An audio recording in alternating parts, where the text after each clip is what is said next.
Hello bachcho, this is the third video which I am going to upload regarding the isolation of metal from its ore.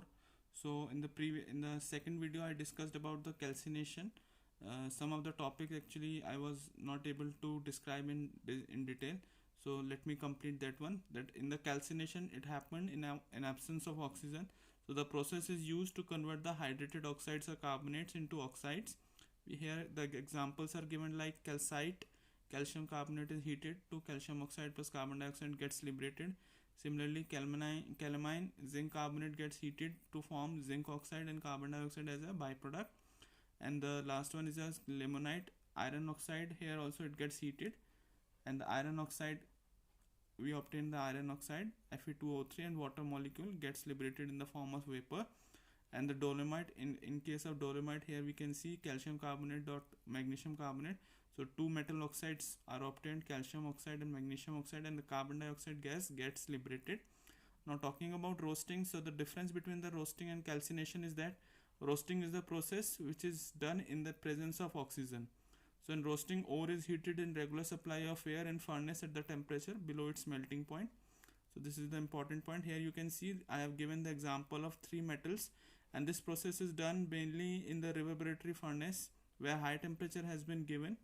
Here you can see the zinc sulfide reacts with oxygen to form zinc oxide, and sulfur dioxide gets liberated. Similarly, in case of lead sulfate, lead oxide is obtained and sulfur dioxide gets liberated. Copper sulfide also gets heated in presence of oxygen and copper oxide obtained, and sulfur dioxide as a byproduct. Sulfide ore of copper are heated in the reverberatory furnace. If ore contain iron is mixed with silica before heating, iron oxide slags off as iron silicate, and copper is produced in the form of copper matte, which contain copper sulfide and iron sulfide. Here I have given an example of a slag where iron oxide reacts with silicate, result in the formation of slag. During roasting, sulfide ore are converted into the oxide ores, and impurities such as sulfur, arsenic, phosphorus, etc. are also removed as a volatile gases. The sulfur dioxide produced is utilized for the manufacturing of sulfuric acid. Let me show you that pictorial. This is the reverberatory furnace which has been used for the isolation of metal in the form of metal oxide from its sulfide ore. So there is a charging hopper through which the impure metal have been charged, and for the air you can see there are pores, and this is the furnace. At a very high temperature it can work. Alright, this is all about, and through this air and the sulfur dioxide gets liberated out. This is the entire process, and this is the diagram which you can see in your NCERT book also. Alright, now coming on to the next one, that is your reduction of oxide to the metal. Reduction of metal oxide usually involve heating it with some other substances acting as a reducing agent such as carbon or carbon monoxide. Basically carbon and carbon monoxides have been used as a reducing agent to obtain the pure metal. The reducing agent combined with oxygen of metal or metal oxide. Here you can see I have written the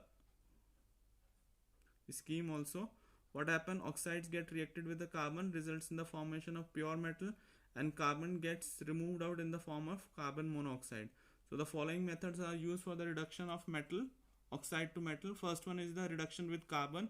Here I have given an example where coke or carbon monoxide is used as a reducing agent.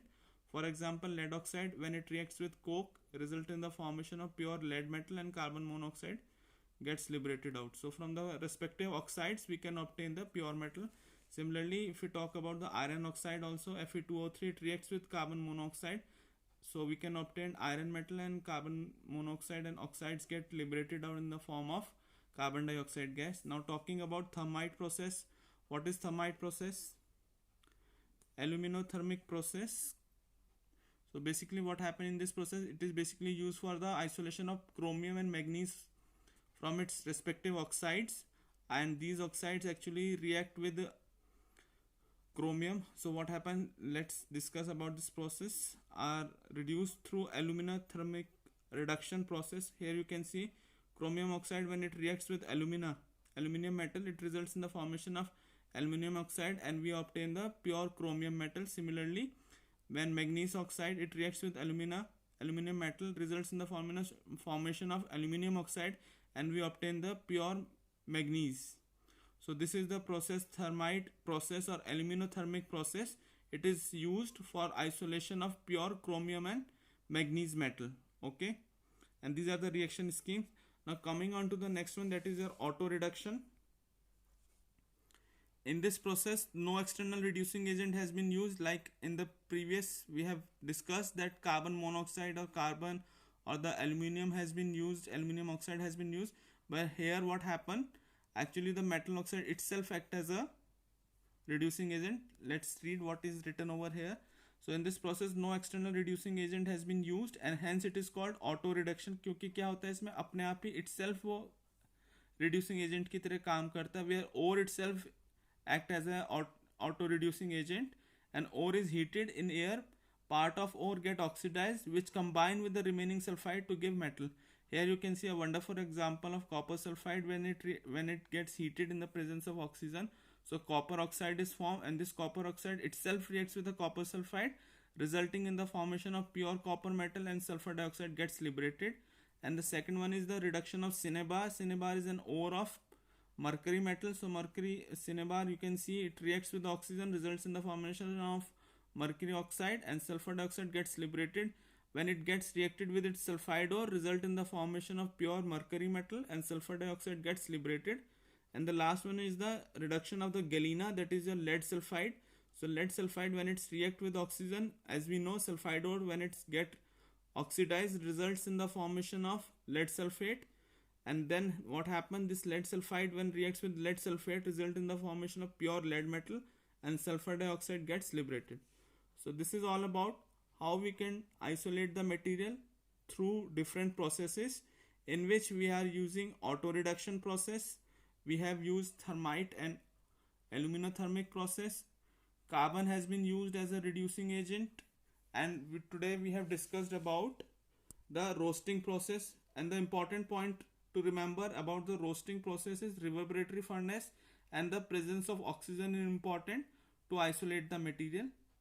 So thank you so much. This one is the third video for the isolation, and in the coming videos I am going to discuss very important topic, that is your thermodynamic principle of metallurgy, and another important topic, that is your Ellingham diagram. So keep watching my videos and do subscribe, because these videos will help you a lot for the preparation of your board exams and other exams also. Thank you so much.